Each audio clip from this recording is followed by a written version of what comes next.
Hello बच्चों, so let's start the question. Masses of nucleus, neutron and proton are m and mp respectively. देखिए nucleus का जो मास दिया गया है वो m दिया गया है और न्यूट्रॉन का मास दिया गया है ma एंड प्रोटॉन का मास दिया गया है डियर mp. ठीक है, यहाँ पे इस तरह से हमें दिया गया है, स्मॉल लेटर से शो किया गया है. ओके, तो आगे बोला गया if nucleus has been divided into neutrons and protons.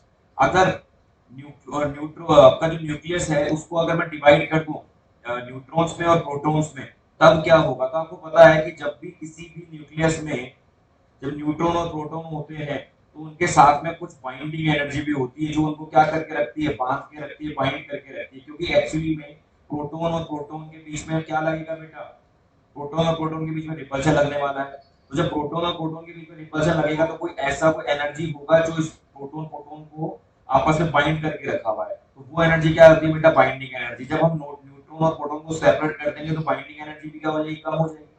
ठीक है, बाइंडिंग एनर्जी इससे ज्यादा है तो आप बोल सकते हैं कि न्यूक्लियस का मास क्या क्या हो जाएगा, कम हो जाएगा. क्यों? क्योंकि हमने न्यूट्रॉन प्रोटॉन को हमने सेपरेट कर दिया और साथ में कुछ ना कुछ बाइंडिंग एनर्जी जो प्रोटॉन और प्रोटॉन को जो बाइंड करके रखी हुई थी वो भी साथ में क्या हो जाएगी, बाहर निकल जाएगी.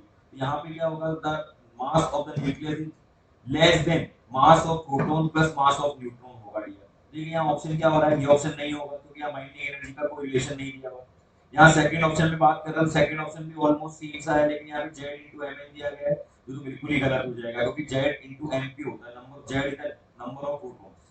ओके, थर्ड ऑप्शन में दिया गया है mass of nucleus is less than a minus z. That means यहाँ पे इसके मतलब हो गया न्यूट्रॉन की बात कर रहा है और z प्रोटॉन की बात कर रहा है. तो हाँ, ये ऑप्शन हमारा करेक्ट है क्योंकि ड्यू टू बाइंडिंग एनर्जी ये प्रोटॉन्स इस पर्टिकुलर न्यूक्लियर में बाइंड रहते हैं. तो ये ऑप्शन हमारा करेक्ट हो जाएगा.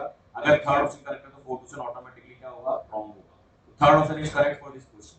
Okay dear, I think you will get the answer. Thank you very much.